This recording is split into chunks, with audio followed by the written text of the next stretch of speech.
Selamat pagi, salam sejahtera untuk kita semua. Pada kesempatan kali ini, saya Audi Reso, NIM 17014021, akan mempresentasikan tugas mandiri saya, mata kuliah teknik pantai tentang penataan dan kejayaan pengembangan kawasan pesisir pantai dengan konsep Minapolitan. Langsung saja kita beralih pada latar belakang.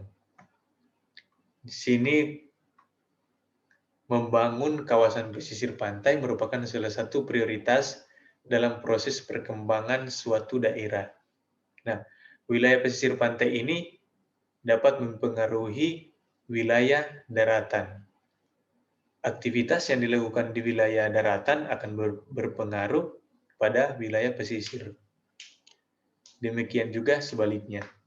Oleh karena itu, perlu dilakukan penataan ruang di wilayah agar dapat menunjang aktivitas di darat dan mempercepat perkembangan ekonomi di suatu daerah. Di sini ada beberapa rumusan masalah yang terbagi ada 4. Yang pertama, apa itu kawasan pesisir? Kedua, apa itu kawasan BIMIMDO? Ketiga, bagaimana konsep penataan kawasan pesisir BIMIMDO? Dan keempat, apa itu agribisnis Minapolitan? Tujuan di sini adalah pertama mengetahui apa itu kawasan pesisir, kedua mengetahui apa itu kawasan BIMIMDO, ketiga mengetahui bagaimana konsep pengembangan kawasan BIMIMDO. Keempat, mengetahui apa itu kawasan agribisnis Minapolitan.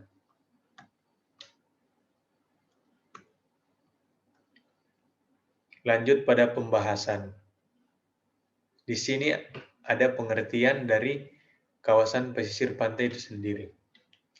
Wilayah pesisir pantai merupakan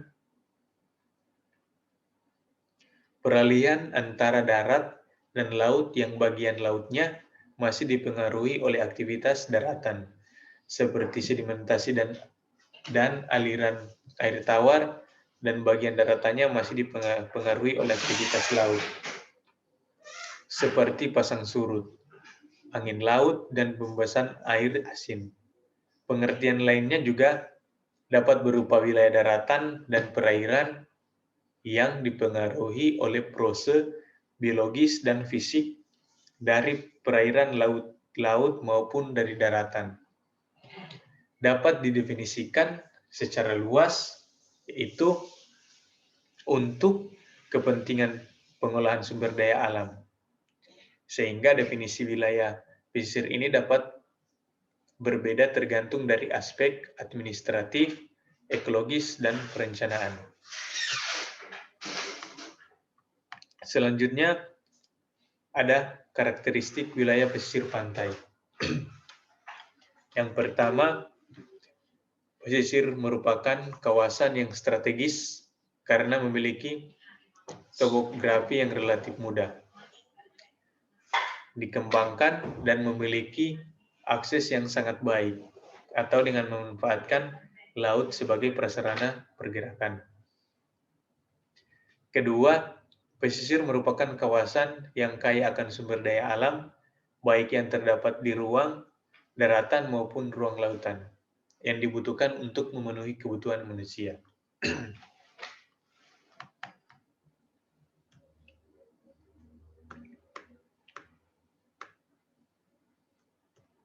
Sini kawasan pesisir pantai BIMIMDO.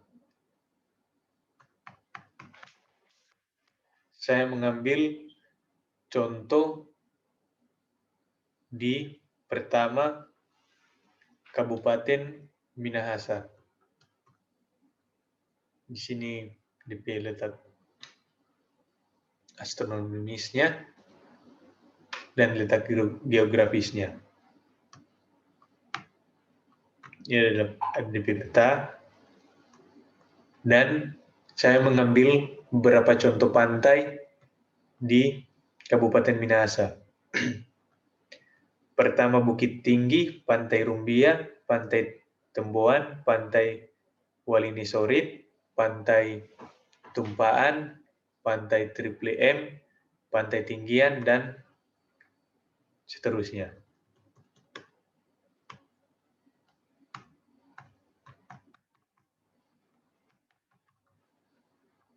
Dan kedua, ada Kota Manado. Kota Manado sebagai kota pantai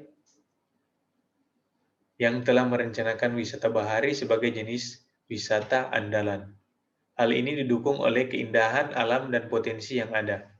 Dengan keindahan dan kekayaan hayati perairan, Taman Laut Pulau Bunaken dan sekitarnya merupakan tujuan utama wisatawan bagi Nusantara maupun mancanegara yang berkunjung ke Sulawesi Utara. Taman Nasional Laut Bunaken. Taman Nasional Bunaken ini merupakan taman laut yang terletak di Sulawesi Utara, Indonesia. Taman ini terletak di segitiga terumbu karang, menjadi habitat bagi 390 spesies terumbu karang dan juga berbagai spesies ikan, moluska, reptil, dan mamalia laut. Taman Nasional Bunaken merupakan perwakilan ekosistem laut Indonesia, meliputi padang rumput laut, terumbu karang, dan ekosistem pantai.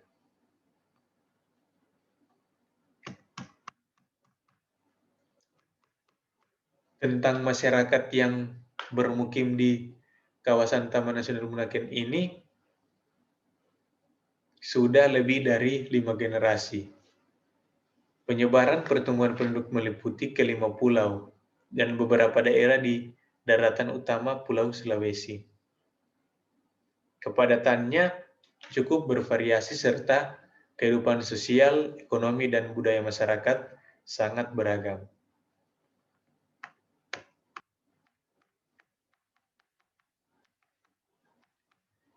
Hasil laut dari Taman Laut Bunaken ini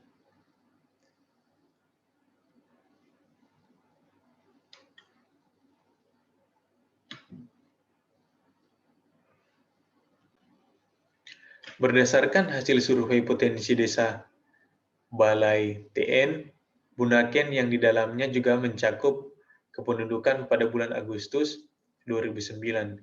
Jumlah penduduk yang bermukim dalam kawasan TN, Bunaken hampir mencapai jumlah 28.000 jiwa.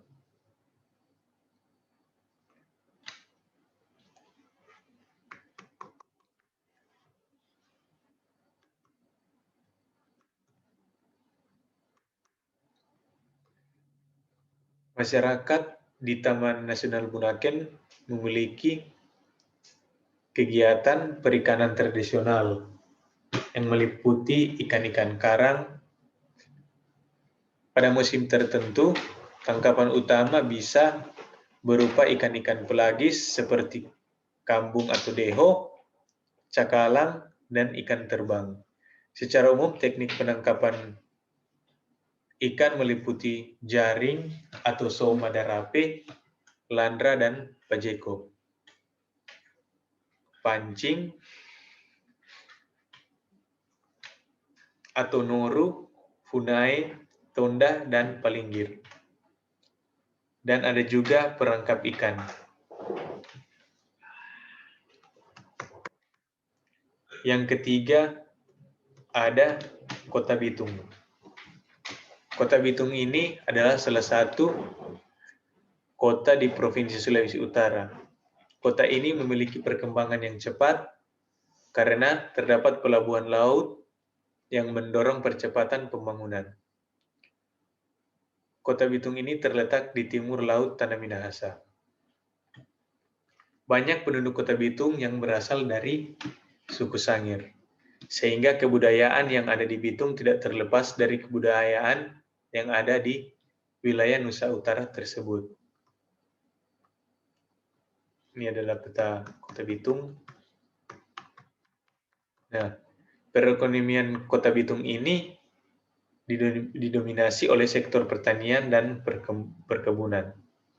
Namun, dalam berkembangnya sektor industri ternyata berkembang cukup pesat dan mencapai nilai tertinggi.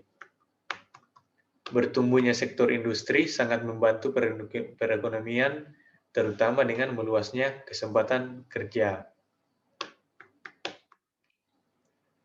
Di sini ada beberapa tempat objek wisata yang ada di Kota Bitung. Yang pertama, Cagar Alam Tangkoko, Gunung Batu Angus, Gunung Dua Saudara, Teluk Kungkungan, Taman Koleksi Satwa Namendung, Pelabuhan Bitung, Monumen Trikora Mandala Sakti, Monumen Jepang, Pantai Tanjung Merah, terakhir Gunung Tangkoko. Lanjut di sini pengertian tentang konsep kawasan metropolitan. Kawasan metropolitan merupakan kawasan yang dibangun atau dikembangkan dengan konsep yang dititik beratkan pada kemajuan sektor perikanan dengan mengedepankan prinsip efisiensi, kualitas, percepatan, dan berkesinambungan. Di sini ada tujuan pembangunan metropolitan. Pertama, menumbuhkan serta meningkatkan kemandirian ekonomi kecil dan skala mikro. Kedua, menambah kualitas ekonomi menengah ke atas. Tiga, menjadikan sektor ekonomi kelautan dan perikanan sebagai penggerak ekonomi regional. Kawasan Minneapolis dibangun berdasarkan beberapa kriteria sebagai berikut. Pertama, pemanfaatan lahan. Kedua, tidak boleh memanfaatkan kawasan atau wilayah yang dilindungi kelestariannya. Ketiga, kegiatan perikanan yang dilakukan dalam skala besar diharapkan mampu menyerap dan memberdayakan banyak tenaga kerja di lingkungan sekitar atau masyarakat di sekitar pada khususnya. Lalu ini ada kriteria khusus yang juga harus diperhatikan. Pertama, mempunyai geliat aktivitas ekonomi yang mampu menggerakkan pertumbuhan ekonomi daerah. Memiliki sektor ekonomi unggulan yang akan mendukung pertumbuhan sektor. Ketiga, memiliki keterikatan dengan daerah pengguna hasil produksi maupun daerah yang menjadi penghasil sarana pendukung produksi. Keempat, mempunyai kemampuan memelihara dan memanfaatkan sumber daya alam dengan bijaksana demi berlangsungnya kegiatan dalam jangka waktu panjang dan kelestarian lingkungan. Dan keempat, memiliki luas wilayah untuk budidaya sekitar 200 hektar. Dan selanjutnya ada mekanisme pengembangan kawasan metropolitan. Ada beberapa mekanisme yang perlu diperhatikan. Antara lain, sosialisasi program itu di tingkat pusat, provinsi, kabupaten, dan kawasan. Kedua, pemilihan dan penetapan lokasi oleh bupati, gubernur, dan menteri. Ketiga, penyusunan Pokja Metropolitan Kabupaten oleh bupati. Keempat, penyusunan master plan atau RPJM Metropolitan yang dilakukan oleh Pemda dan diasistensi oleh Pokja.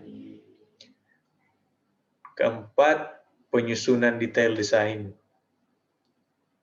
Kelima, pelaksanaan pembangunan metropolitan atau pendanaan secara lintas sektor dengan stimulan dari pusat.